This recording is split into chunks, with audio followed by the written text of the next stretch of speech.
from stripes and bright stars through the perilous fight.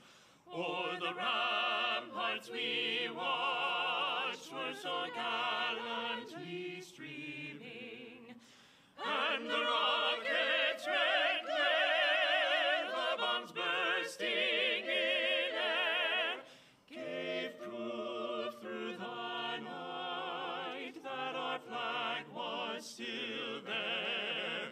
Oh, say does that star-spangled banner yet wave o'er the land of the free and the home of the brave? Come, right shoulder, oh!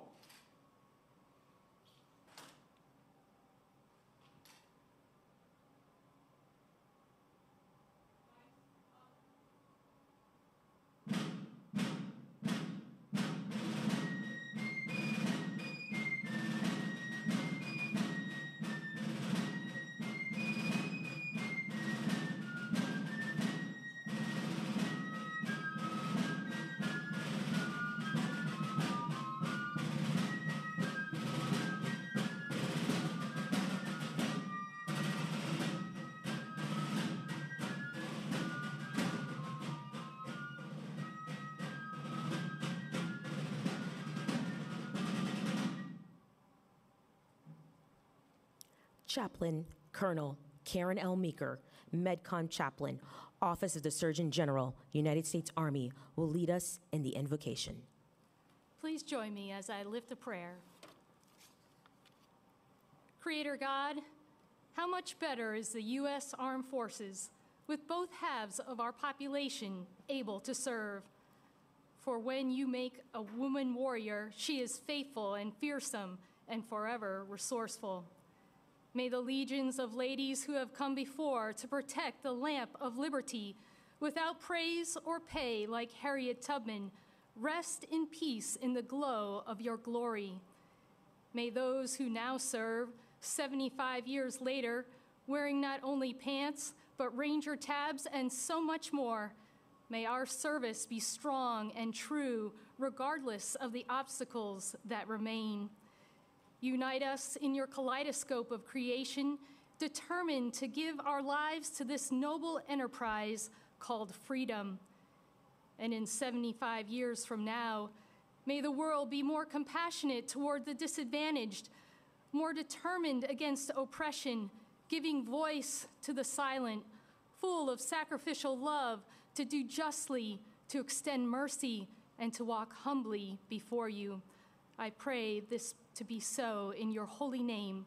Amen. Be blessed, America.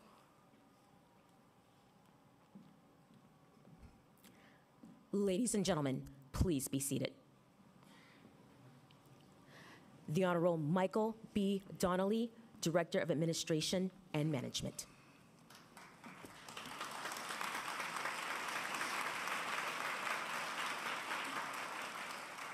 Well, thank you all, and good morning. It is my pleasure to welcome you today to this extraordinary celebration of the role of women in our armed forces.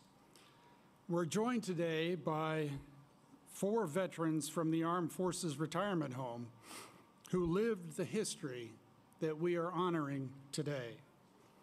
Ms. Norma Rambo, who served for 2 years in the Marine Corps Women's Reserve at Camp Lejeune as a field cook and in the mess hall. And after World War II, Ms. Rambo graduated from college and went on to teach first and second grade for 27 years. She's had 2 children.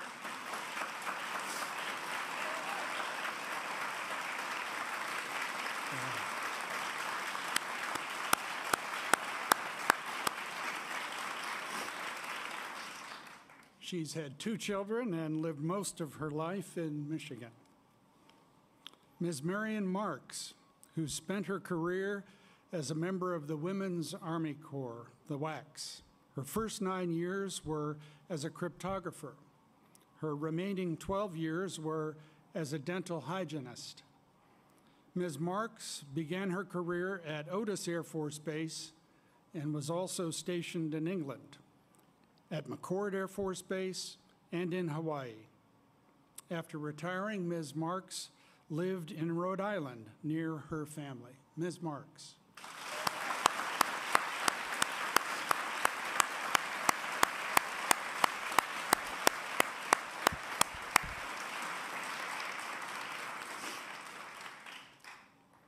Ms. Corin Robinson served 2 years as a corpsman in the United States Naval Women's Reserve, the Waves. Upon leaving the Waves, Ms. Robinson married another Navy corpsman, and Ms. Robinson had 3 children and endured 19 moves with her husband's career, and they were married for 57 years. Ms. Marks.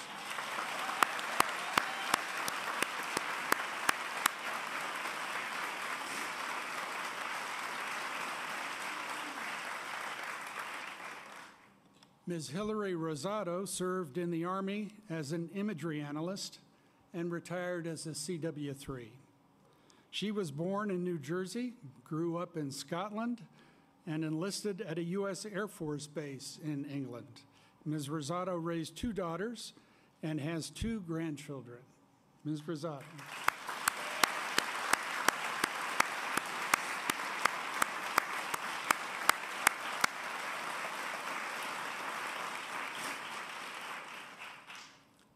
Each of these women stepped forward to serve our country in its time of need.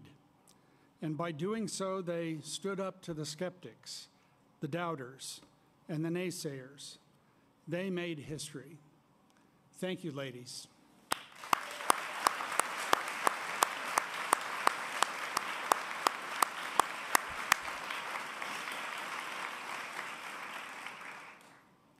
America's history is full of stories about the acts of heroism and the sacrifices of men who offered their lives in service to our country. But alongside those brave men were brave women who also risked everything for the cause of freedom.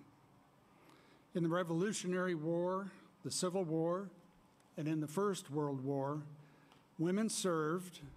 But when the guns fell silent, women's service in wartime was all too often relegated back to the margins and written out of our nation's story.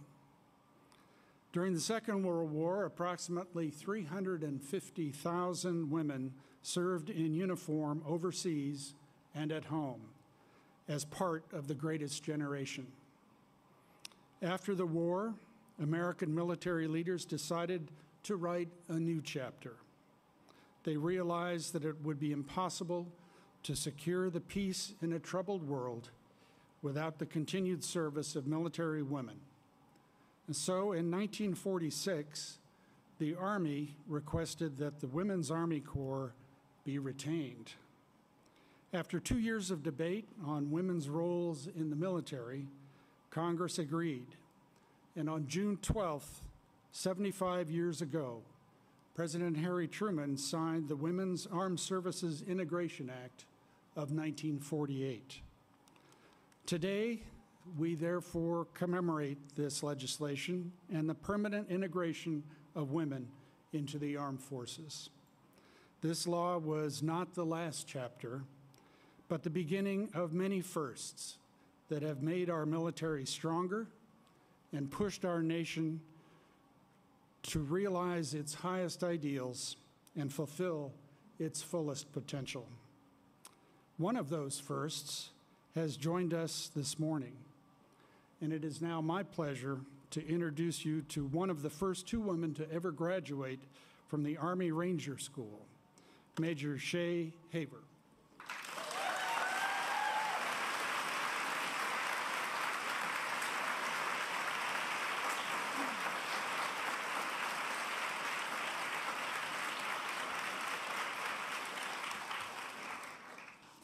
Good morning, Chairman, my Army leadership, Secretary Austin, and the Honorable Hicks. Thank you so much for joining us today for this celebration. It is my honor to share this occasion with you in the celebration of 75 years since the Women's Armed Service Integration Act was passed by Congress in 1948. The act which granted women the right to serve as permanent and regular members of the Army, Navy, Marine Corps, and the Air Force, representing a turning point for women's rights to defend our country. The history of women who have served in defense of our great nation is astounding. Even without the right to fully participate in our conflict, women have found a way to disguise themselves in men's clothing and cut their hair and do other really strange things that we don't exactly know why. But in order to participate in something much bigger than themselves, they stand shoulder to shoulder for top-tier units like the female engagement teams in our war against terror, and they've found ways to continue to serve and give their lives in defense of our great nation, our people, our allies, and our ideals. We are all mostly aware of the iconic firsts, at least generationally, and know to recognize and congratulate them and those that have risen through the ranks and served with distinction. Although impressive and merited, of course, I would argue it is because of the everyday heroine that we celebrate today. That each first represents the commitment, dedication, and everyday achievements of so many that came before and who persist after. At the Military Women's Memorial, just across the street over here at Arlington National Cemetery, you can read the personal stories and anecdotes of these women I like to call the in-betweens. They're the common, everyday soldier, sailor, Marine, and female airmen that make up the firsts, and they make us possible by their presence and their persistence, showing up every day to do the work and demonstrating the love that they have for their country, their teammates, and their duty that has made all the difference for the military women of today. I was 11 years old when 9/11 occurred, and I watched as the military family member how our military changed, the community around us changed, and the nation changed in response to those horrific events. My dad served in the Army for 24 years, and my mom supported his career and dedicated herself to the military community as well, setting an incredible example for my two siblings and me, especially in support of Gold Star families and the service members that were affected by the ultimate sacrifice of our fallen comrades in defense to our nation during the Iraq and Afghanistan wars. These were our neighbors, our friends, and the family that we chose. That environment left a lasting impression on me about duty, honor, and the love of country. It lit a fire in my soul that I have continued with passion and perseverance to pursue throughout my lifetime and also my military career. I was just 12 years old when my father was deployed to Iraq as an attack helicopter pilot when I asked my mom if women could have a career in the military. And she said, yes, of course, but what I really wanted to know was if women could fight and lead in battle. Neither of us knew at the time that there were women in between, just like Jessica Lynch and cultural support team members, redefining what women in combat could look like because of their courage, their service, their sacrifice, and for some, the ultimate sacrifice. I am honored to be able to stand here today with you. Along with the 75th anniversary of the Women's Armed Forces Integration Act, this year marks the 10th anniversary of the direct combat exclusion rule being lifted by Secretary Defense Leon Panetta in 2013. It has been a slow process opening all the military occupational specialties to female service members, and we don't quite have all of the roles and branches filled across the services yet. However, the significance is that women can, for the first time, should they be interested and qualified, volunteer to serve in any capacity. I am privileged, like some of you in this room today, to have grown up in an environment that has not constrained what I can and cannot do. I joined the Army at 17, and as a United States Military Academy cadet, I knew from the moment I stepped foot on those grounds that I was exactly where I was meant to be. And I was reminded every day of what I could hope to become.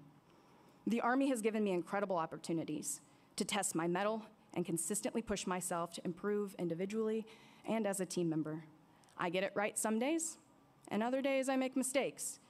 Nothing worth doing comes easy at first. It is persistence that makes all of us great. Although suffering for suffering's sake is not always the right answer, although I would probably assume for myself that it is sometimes the right answer. Persevering with passion for purpose's sake produces competence, confidence, consistency, and character that enables us to fight and win. I am proud to lead and serve in a profession that not only holds itself accountable, but me accountable to be able to become all that I can be. As a woman, I have encountered challenges, but have not had to fight any harder than anyone else to get into the arena for which I have qualified. That is not to say that it has been easy. It's been hard work, but I have not had to fight for my right to suffrage or to be considered an equal person in the eyes of the law. Because I serve in the United States Army, I have not had to negotiate for equal pay, promotion, or recognition for my contributions to my organization. And I personally have not had to advocate on my own behalf as a woman for equity and inclusion because of the incredible mentors, leaders, friends that are mostly men that I've had the great fortune of serving with along the way. I am humbled that my experiences have been afforded me because of the many women and men that have gone before us and championed these causes. We owe a great debt of gratitude to those who laid the groundwork to ensure that it's no longer about closed doors, only closed minds, and we can do something about that. We are responsible for carrying the efforts forward into our spheres of influence at home, in our jobs, and in our communities every day. The truth is that there's still some work to be done to include women in the total force. And it's not enough to just open doors for women to walk through. We must invite them in and follow through with enabling and sustaining them. It will take humility, ownership, and accountability on both sides of the gender equation to shift our culture from seeing women as a nice to have to something that is a must have. Not every woman will be qualified or interested in every job. Quite frankly, the men aren't either. But we are a profession that prides itself not only on training and equipping ourselves to fight and win our nation's wars, but to also train and equip our allies and our partners with the tools that they need to succeed. So I think we have the skills. What about our will? Where one person's torch trickles out, another picks it up, their passion ignites it, and we collectively continue to press forward. And it takes more than just policy to shape the environment. We know that. It takes leadership. And every single one of us can and should be taking action to enable the female warfighter further. Our nation and our national security depend on it. So today, as we celebrate 75 years and recognize the continued commitment of this nation to support women's permanent contribution to this endeavor, the Department of Defense continues to set an example in the world by balancing this social and political issue, but really our primary mission of deterring war and protecting the security of the United States. The women and men who volunteer to serve this incredible mission and people are worthy of our support. It is they who will continue to carry the torch forward as we stay ready for any future conflict, crisis, or competition. Acknowledging that women have walked the tumultuous paths of firsts and experienced the isolation often of being an only along the way, women in between will ensure that that won't last. And that for anyone whose heart burns with the desire to do more, to do better, to be better, and to give their all, they belong here. With that, I am pleased to introduce our next speaker, who is Vice Admiral Joyner, as the Director of Force Structure, Resource, and Assessment. A remarkable example, ma'am, of continued service and what continued service for our nation can look like, not just as a woman, but as a service member. Thank you.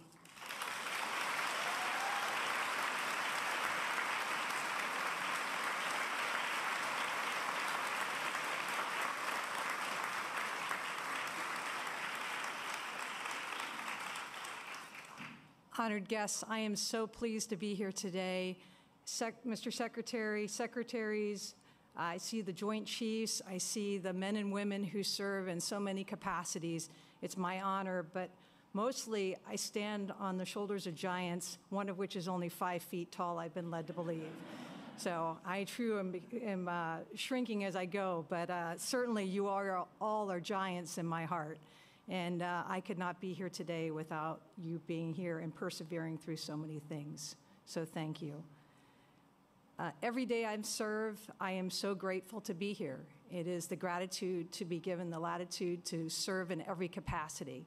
But I am going to take you back in time a little bit. I like sea stories, so we're going to do a few sea stories. And we're going to talk about what the path looked like, not to dwell on what didn't go so well in the beginning, but to show you where we are today and how fantastic things are and where we are and what we're able to do. When I entered the United States Naval Academy, the announcement had been made when I was 11 years old that I could go to the academy. And I turned to my father and I said, I'm going to go to the Naval Academy. He had 2 older sons. He started laughing, and that was it. I was in. I was going to go. Best way, I think this should be our recruiting challenge, is just tell people they can't do it and they're going to show up. But when I entered in 1985, women were constrained to about 10% of the brigade or less. We had been challenged. We couldn't graduate 100 women. My class started with 135, and I don't think we broke 100 when we graduated. But many at that time thought that women not only couldn't fight, but shouldn't fight as well. So it was a combination platter, and if you went to the Naval Academy during that time, you were a second-class citizen because you could not serve in combat. I went on a midshipman cruise, and I met a female helicopter pilot. And to be honest, I had never thought about flying. She was a rock star. Her last name was Donovan. So she's a part of a good group of a Navy family that exists today. When I met her, I figured out women could fly. I could only do non-combat roles. There were only limited squadrons I could go to. But someday, I wanted to fly a jet off of an aircraft carrier. So that was where it started. When I completed flight training, I had a limited number of places I could serve, but I was able to pick jets. I flew A4s, went to the Philippines in 1991. And I served there as an aggressor pilot. I was one of 2 women in that squadron, with very limited enlisted as well, 2 women pilots.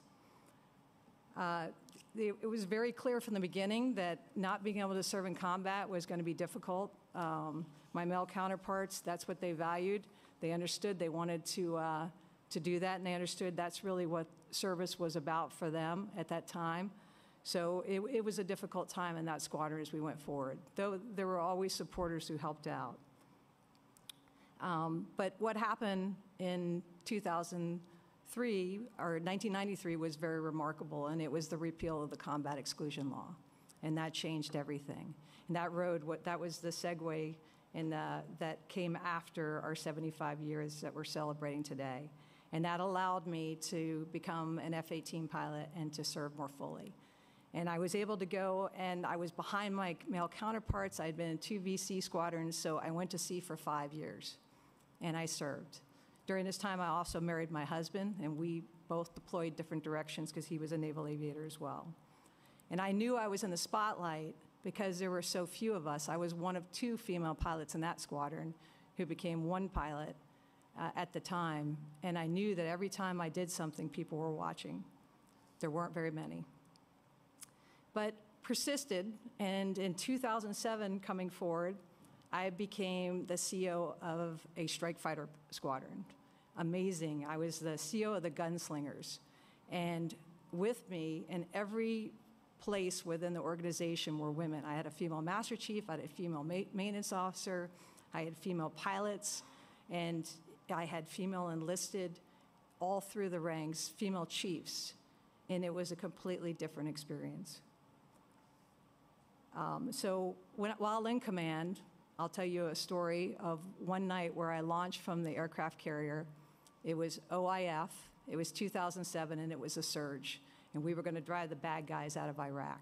That was the idea. I went out, and what should have been sort of a quiet night, there wasn't a lot planned, but there was always something going on, became a kinetic night as one of the convoys that we were looking out for came under fire. They hit an IED, and unfortunately, there were casualties. As we got on the radio, my wingman and I, we were the last event of the night from the carrier, and we were talking to a young soldier on the ground. I don't know if he was an air controller or not. He picked up the mic and started talking. He asked us to remain on station while they medevac their wounded. He said that they could hear people out there, they could hear gunfire, and they asked us to stay overhead. We went into mission extension mode.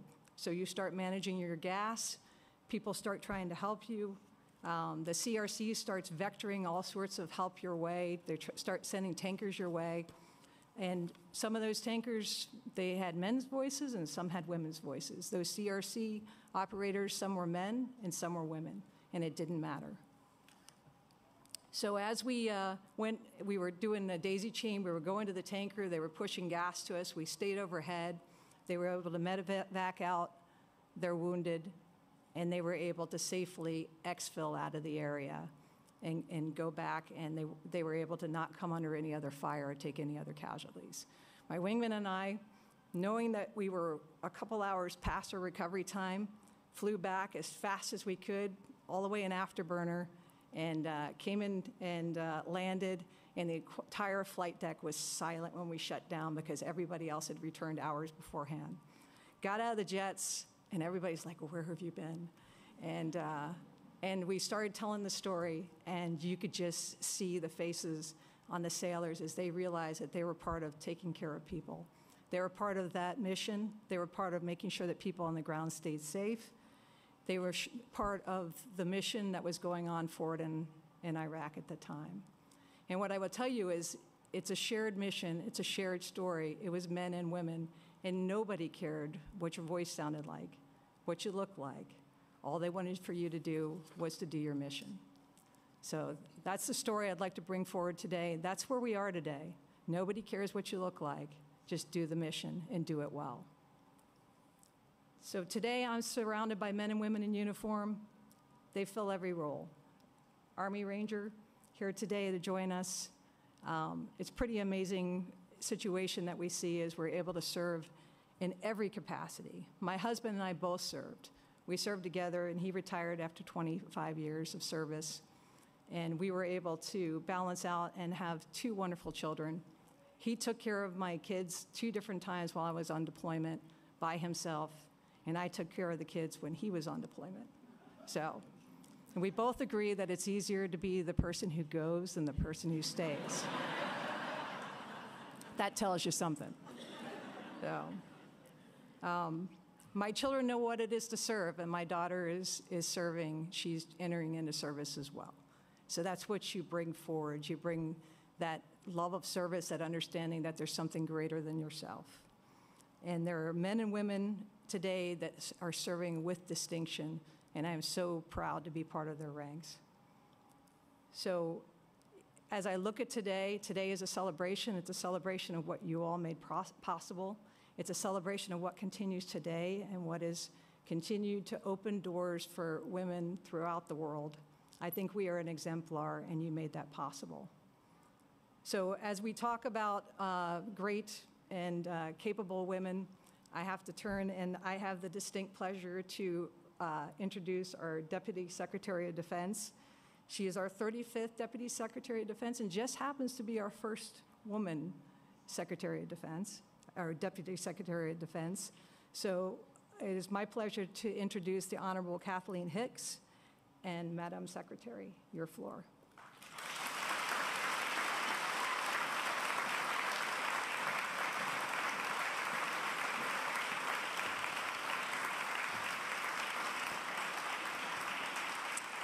Well, let me thank Vice Admiral Joyner for the very kind introduction, and good morning, everyone.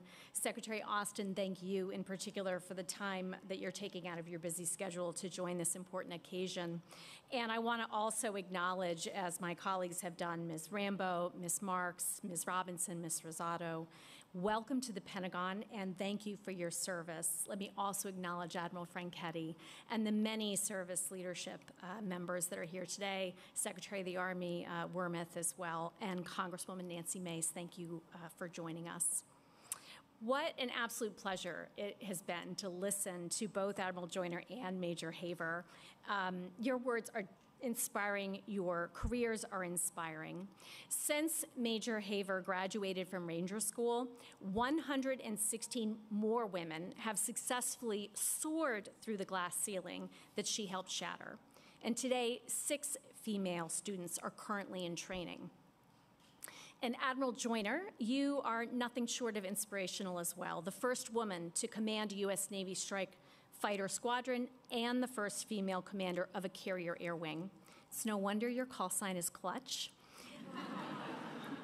Even so, it's still too early to opine upon either of your legacies as your careers continue. This anniversary serves as a timely opportunity to celebrate the tremendous talent, tenacity, and expertise that women have long contributed to DoD's mission since the nation's first war. Unlike then, today, women are able to serve in the military regardless of their race or identity or their station in life. They can serve in combat roles. They can become Army Rangers, fighter pilots, and four-star generals, and the list goes on. Women in uniform continue to make history every day, taking on roles and responsibilities that were not before possible or attainable. Progress, like the progress we're celebrating today, is not inevitable. In fact, it is often met with skepticism and outright resistance. For decades, critics have openly argued that our differences could be our downfall. They question, with women in the ranks, can the U.S. military maintain the connection, camaraderie, and community that are among its hallmarks and greatest strengths? I don't think anyone today would seriously question the dominance of today's U.S. military, the finest fighting force that the world has ever seen. The full integration of women into our armed forces has only made our military stronger and our nation safer and more secure. And in addition to that, it moved the entire nation closer to the promise of full equality, reinforced the power of unity around our shared values, and underscored that we, as a nation, are more effective when we draw on the talents of qualified Americans willing to serve. I come from a military family, men and women, who have proudly served this nation.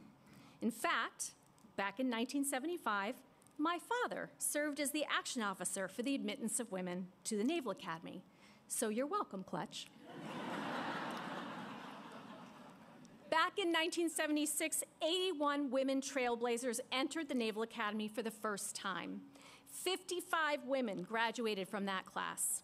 When Secretary Austin delivered commencement remarks to this year's graduating Naval Academy class, there were 267 women graduated.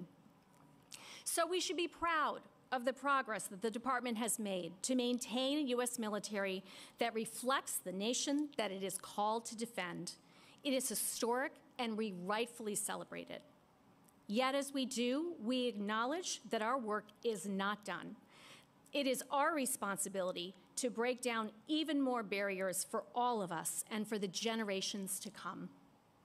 I, for one, am very proud to help lead a department that continues to expand opportunities to women, one that is committed to advancing gender equity and equality, and one that acknowledges that the service and sacrifice of all those who serve this nation are to be honored.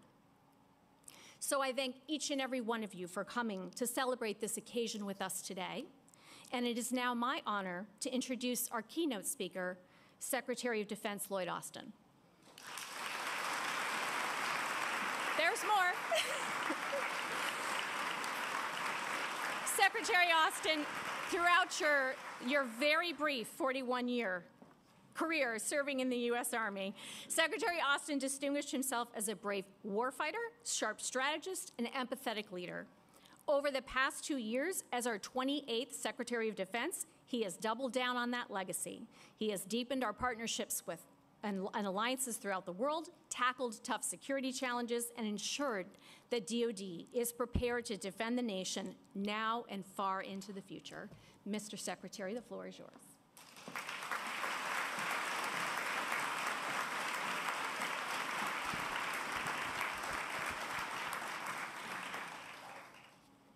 Wow.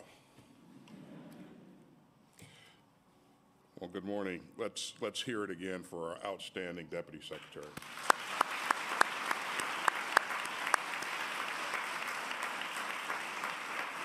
And Kath, it truly is an honor to serve alongside you, so we appreciate everything that you continue to do for this department. Shay, I have to admit, I was surprised to see you wearing glasses. don't feel so bad now because I have to wear glasses, but see, there's this Superwoman rumor floating around, and I couldn't figure out if those were Clark Kent type glasses or. And Admiral Joyner, if I took a vote right now, I think everybody in the room would say, we don't want to hear the Secretary, we want to hear more war stories. So that's a pretty good war story. I couldn't figure out whether or not the person that you were trying to protect was, or the people that you were trying to protect were me and the chairman, because we did get blown up one night in Baghdad together, but I think the times don't match. But that's quite a story, and thanks to all of you for being who you are and for what you do for our military. Let me also thank Congresswoman Mace for being here, and also senior leaders at the Department of Defense who've joined us today. And again, a solid word of thanks to Major Haver and Vice Admiral Joyner for what they've done to blaze new trails for women service members.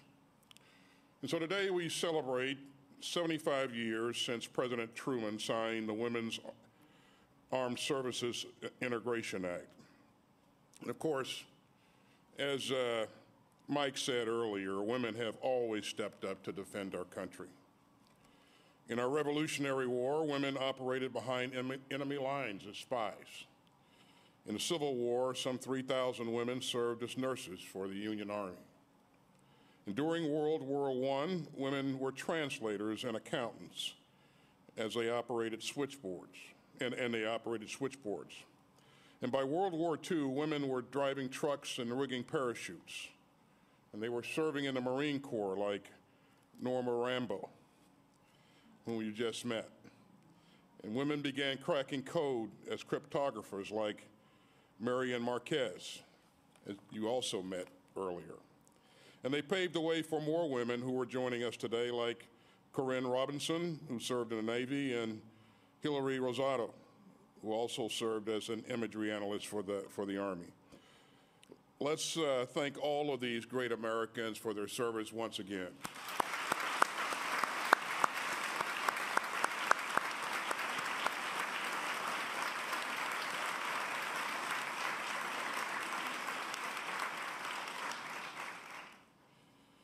And I have it on good accord that you are going to reach the ripe age of, the young age of 100 here in September. Ms. Rambo, is that, do I have that correct?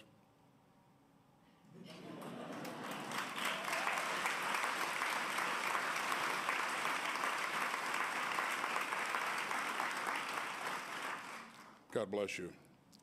Now, after World War II, our top military leaders finally endorsed making American women full and permanent members of the armed forces. But getting that through Congress wasn't easy. At one hearing, the chairman of the House Armed Services Committee questioned why women should serve in our military on the same basis as men. And the first witness to respond was General Dwight D. Eisenhower. And he said simply, we need them. We need them. The United States military needs women. Our military is the best fighting force in human history. And to keep it that way, we need the best warfighters in every domain of potential conflict. And the only way to make that happen is by drawing on the talents of all of our people, and not just men, who happen to represent less than half of the U.S. population. And in return, we must create a military where American women can contribute the full range of their skills and strengths, and where they can take advantage of all that a career in the U.S. military has to offer, like being a part of something bigger than yourself, and defending the values of freedom and democracy, and making a difference, and growing as experts and as leaders. We owe it to American women to get rid of bias and to wipe out the cancer of harassment and sexual assault in our ranks. We owe it to them to make a military career compatible with raising a family for both mothers and fathers.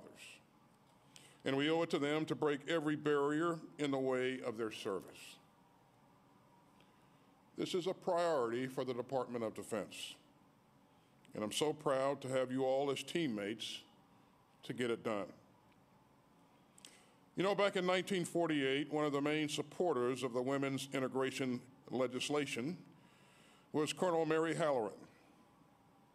And I love telling the story of what happened when she enlisted. You see, Colonel Halloran was just 5 feet tall. And the recruiter asked her what the Army could do with someone so short. And she replied, "You don't have to be 6 feet tall to have a brain that works." And she became a colonel and a director of the Army, the Women's Army Corps. Now, as women service members waited for Congress to act, many got frustrated and considered leaving the military. But Colonel Halloran encouraged them to stay on.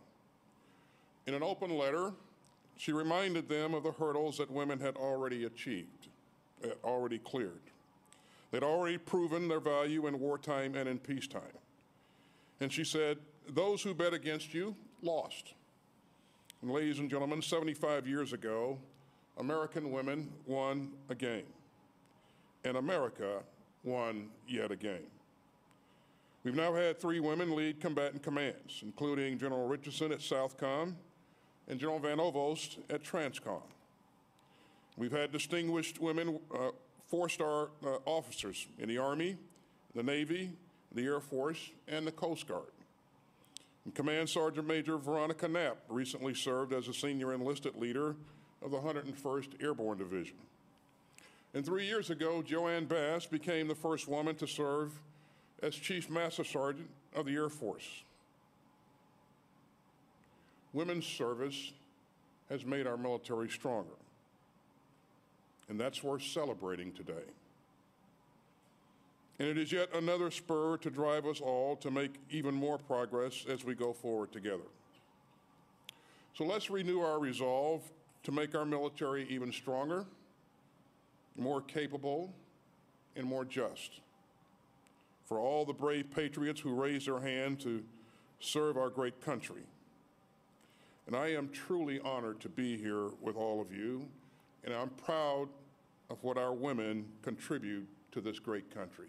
May God bless you, and may God continue to bless the United States of America. Thank you.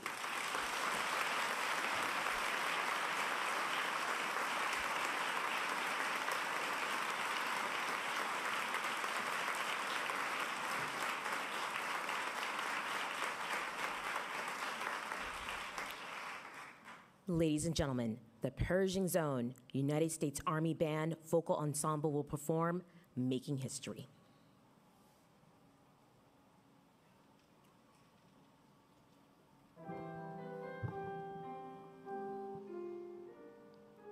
Each of us helped when the battle was down to the wire. And all of the women and men who came through under fire. And maybe not one of us saved the day, but maybe together we all did. When the call got through, when the hill was taken, when the tide was turned, and the world was shaken, could it be we all are making history every moment? Could it be we each have a role to play? Could the hardships we go through and the smallest things we do be making history every day? Every choice we make, we're making, shaping and molding it, slowly unfolding it onward. Stumbling, faltering, steadily altering all that came before, tearing down to build once more. Because history's affected by how we've intersected. by a million dreams connected, part of one whole. Every person here is making history, making history. We all have a share in where this goes. We all have a share in this, with the lines of battle drawn. Do you know which side you're on? Will you make history? Will you make history? Will you make history? Will you answer the call? Will you answer the call? Will you enter the fray? Will you do your bit? Are you on board with it? Are you ready to join in? Come along for it all. If you have the chance, if you have the chance, will you answer the call?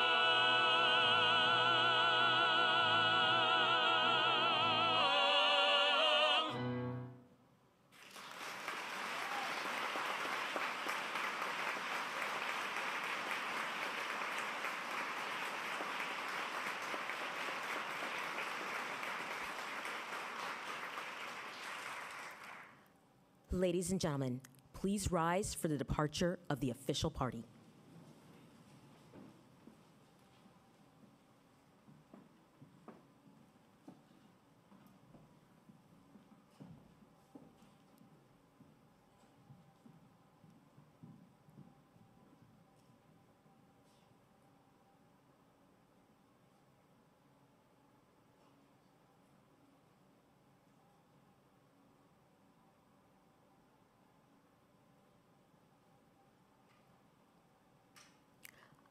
Ladies and gentlemen, this concludes today's ceremony. Thank you for joining us. Please feel free to come forward and meet today's VIPs from the Armed Forces Retirement Home, along with Major Haver sitting in the front row seats. Again, thank you for attending today's event and enjoy the rest of your day.